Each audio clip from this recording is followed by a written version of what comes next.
ನೀವು ದಡ್ಡರಾಗಿದ್ರೆ ಈ ಸಿನಿಮಾವನ್ನ ಪೂರ್ತಿಯಾಗಿ ನೋಡಿ ಅಂತ ಹೇಳೋ ಮೂಲಕ ಶುರುವಾಗೋ ಈ ಸಿನಿಮಾ ಕೇವಲ ಒಂದು ಸಿನಿಮಾ ಅಷ್ಟೇ ಅಲ್ಲದೆ ಮಾನವನ ಜೀವನದ ಸತ್ಯಾನ್ವೇಷಣೆಯ ಕಥೆಯೂ ಆಗಿದೆ. ಎಲ್ರಿಗೂ ನಮಸ್ಕಾರ, ನಾನು ನಿಮ್ಮ ಮನೋಜ್. ಅನ್ವೇಷಿ ಮೂವಿ ರಿವ್ಯೂಗೆ ನಿಮ್ಗೆಲ್ರಿಗೂ ಸ್ವಾಗತ. ಇವತ್ತು ನಾವು ಉಪೇಂದ್ರ ರವರು ನಟಿಸಿ ನಿರ್ದೇಶಿಸಿರುವ UI ಸಿನಿಮಾದ ರಿವ್ಯೂ ಅನ್ನ ನೋಡ್ತಾ ಇದ್ದೀವಿ. ಸಿನಿಮಾದ ಪ್ಲಾಟ್, ಗಣಿಗಾರಿಕೆ, ಅರ್ಬನೈಸೇಷನ್, ಅರಣ್ಯ ನಾಶ, ಹೀಗೆ ಮನುಷ್ಯ ತನ್ನ ಅತಿ ಆಸೆಗಳನ್ನ ಪೂರೈಕೆ ಮಾಡ್ಕೊಳ್ಳೋದಕ್ಕೆ ಭೂಮಿಯ ಮೇಲೆ ಪ್ರತಿನಿತ್ಯ ದಾಳಿ ನಡೆಸಿದ್ರೆ ಮುಂದೆ ಏನಾಗುತ್ತೆ ಅನ್ನೋದನ್ನ ಉಪೇಂದ್ರ ರವರು ತಮ್ಮ ಕಲ್ಪನೆಯ ಕಥೆಯಲ್ಲಿ ಹಲವಾರು ಉಪಮೇಯಗಳ ಮೂಲಕ ಮತ್ತು ಹಲವಾರು ಅಲಂಕಾರಗಳ ಮೂಲಕ ವರ್ಣಿಸಿದ್ದಾರೆ. ಈ ಸಿನಿಮಾವನ್ನ ಅರ್ಧಕ್ಕೆ ನೋಡಿ ಎದ್ದೋಗ್ತಾ ಇರೋರನ್ನ ಕೂಡ ನಾನು ಥಿಯೇಟರ್ ಅಲ್ಲಿ ನೋಡಿದೆ. ಈ ಸಿನಿಮಾವನ್ನ ಎಲ್ಲರೂ ಕೂಡ ನೋಡ್ಬೋದು, ಆದ್ರೆ ನೋಡಿದ ಪ್ರತಿಯೊಬ್ಬರಿಗೂ ಬೇರೆ ಬೇರೆ ರೀತಿಯಲ್ಲಿ ಅರ್ಥ ಆಗುತ್ತೆ ಮತ್ತು ಎಷ್ಟೋ ಜನಕ್ಕೆ ಮೊದಲು ಬಾರಿ ನೋಡಿದಾಗ ಏನೂ ಅರ್ಥ ಆಗೋದಿಲ್ಲ. ಕೇವಲ ಇಂಡಿಯನ್ ಪಾಲಿಟಿಕ್ಸ್ ಅಷ್ಟೇ ಅಲ್ಲದೆ ಅಫ್ಘಾನಿಸ್ತಾನ್ ಪಾಲಿಟಿಕ್ಸ್, ಮೀಡಿಯಾಗಳ ಬಗ್ಗೆ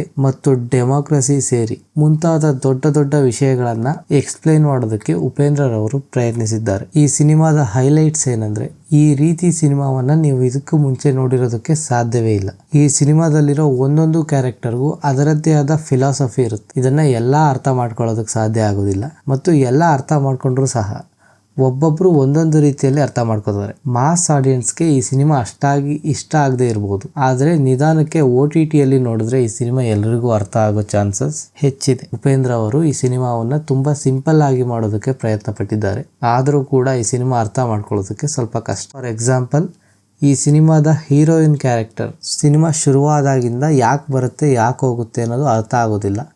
ಆದ್ರೆ ಆ ಹೀರೋಯಿನ್ ಕ್ಯಾರೆಕ್ಟರ್ ಅನ್ನ ಒಂದು ಪಾಯಿಂಟ್ ಆಫ್ ವ್ಯೂ ಇಂದ ನೋಡಿದ್ರೆ ಆ ಕ್ಯಾರೆಕ್ಟರ್ ಒಂದು ಸಾಮಾನ್ಯ ಮನುಷ್ಯನನ್ನ ಪ್ರತಿಬಿಂಬಿಸುತ್ತೆ. ಹೇಗೆ ಒಬ್ಬ ವ್ಯಕ್ತಿ ಯಾವುದು ಸತ್ಯ ಯಾವುದು ಸುಳ್ಳು ಅನ್ನೋದರ ಮಧ್ಯೆ ಕಳೆದೋಗಿರ್ತಾನೋ ಮತ್ತು ಆ ಸತ್ಯಾನ್ವೇಷಣೆಯಲ್ಲಿ ಹೇಗೆ ಅಂತ್ಯ ಹೊಂದುತ್ತಾನೆ ಅನ್ನೋದನ್ನ ನಾವು ಆ ಹೀರೋಯಿನ್ ಕ್ಯಾರೆಕ್ಟರ್ ಮುಖಾಂತರ ನೋಡ್ಬೋದು. ಆದ್ರೆ ಮೊದಲೇ ಹೇಳ್ದಾಗೆ ಪ್ರತಿಯೊಂದು ಕ್ಯಾರೆಕ್ಟರ್ ಕೂಡ ಒಬ್ಬೊಬ್ಬರಿಗೆ ಒಂದೊಂದು ರೀತಿಯಲ್ಲಿ ಅರ್ಥ ಆಗುತ್ತೆ. ಇದೇ ಈ ಸಿನಿಮಾದ ಸ್ಪೆಷಾಲಿಟಿ ಕೂಡ ಹೌದು. ನೆನಪಿರಲಿ, ಈ ಸಿನಿಮಾದಲ್ಲಿ ರಿಯಾಲಿಟಿ ಇದೆ, ಎಚ್ಚರಿಕೆ. ಹಾಗಾದ್ರೆ ಈ ಸಿನಿಮಾನ ನೋಡ್ಬೇಕೋ ಬೇಡವೋ ಅಂತ ಯೋಚನೆ ಮಾಡ್ತಾ ಇರೋ ಆಡಿಯನ್ಸ್ಗೆ ನನ್ನ ಉತ್ತರ, ನೀವು ಟಿಪಿಕಲ್ ಉಪೇಂದ್ರ ರವರ ಫಿಲಮ್ ಅನ್ನ, ಕರೆಂಟ್ ಅಫೇರ್ಸ್ ಮತ್ತು ಜನರಲ್ ನಾಲೆಜ್ ಅನ್ನ ಇಷ್ಟಪಡೋರಾಗಿದ್ರೆ, ಇಂಡಿಯನ್ ಪಾಲಿಟಿಕ್ಸ್ ಬಗ್ಗೆ ಆಸಕ್ತಿ ಹೊಂದಿರೋರಾಗಿದ್ರೆ ಈ ಸಿನಿಮಾ ನಿಮ್ನ ಕಂಪ್ಲೀಟ್ ಆಗಿ ಎಂಟರ್ಟೈನ್ ಮಾಡುತ್ತೆ. ನೀವು ಒಬ್ಬ ಪಕ್ಕಾ ಮಾಸ್ ಮೂವಿ ಲವರ್ ಆಗಿದ್ರೆ, ಆಕ್ಷನ್ ಮೂವೀಸ್ ಅಥವಾ ರೊಮ್ಯಾಂಟಿಕ್ ಮೂವಿ ಲವರ್ ಆಗಿದ್ರೆ ಈ ಮೂವಿ ನಿಮ್ಗೆ ಸ್ವಲ್ಪ ಡಿಸಪಾಯಿಂಟ್ ಮಾಡಬಹುದು. ಈ ಸಿನಿಮಾದ ಕತೆಗೆ ನಾನು ಯಾವುದೇ ರೀತಿ ರೇಟಿಂಗ್ ಅನ್ನ ಕೊಡೋದಕ್ಕೆ ಸಾಧ್ಯವಿಲ್ಲ, ಆದ್ರೆ ಸಿನಿಮಾದ VFX ಮತ್ತು ಸೆಟ್ ಇನ್ನಷ್ಟು ರಿಯಲಿಸ್ಟಿಕ್ ಆಗಿರ್ಬೇಕಾಯ್ತು ಅಂತ ಅನಿಸ್ತು. ನನ್ನ ರೇಟಿಂಗ್ ಈ ಸಿನಿಮಾಗೆ 4 ಸ್ಟಾರ್ಸ್. ನೀವು ಈ ಸಿನಿಮಾವನ್ನ ನೋಡಿದ್ರೆ ನಿಮ್ಮ ಎಕ್ಸ್ಪೀರಿಯನ್ಸ್ ಹೇಗಿತ್ತು ಅಂತ ಕಮೆಂಟ್ ಸೆಕ್ಷನ್ ಅಲ್ಲಿ ತಿಳಿಸಿ. ಈ ವಿಡಿಯೋ ಇಷ್ಟ ಆಗಿದ್ರೆ ಲೈಕ್ ಮಾಡಿ, ಶೇರ್ ಮಾಡಿ ಮತ್ತು ఇదే ರೀತಿ ಮೂವಿ ರಿವ್ಯೂಗಾಗಿ అన్వేషి ఛానల్కి సబ్స్క్రైబ్ ఆగి. కొనేదాగి ఈ సినిమా కింది స్థాయి వాళ్ళకి అర్థం కాదు, మాస్ వాళ్ళకైతే అర్థం కాదు. మినిమం డిగ్రీ చదువుకున్న వాళ్ళకి IAS IPS పెద్ద పై స్థాయి వాళ్ళకైతేనే అర్థం అవుతుంది.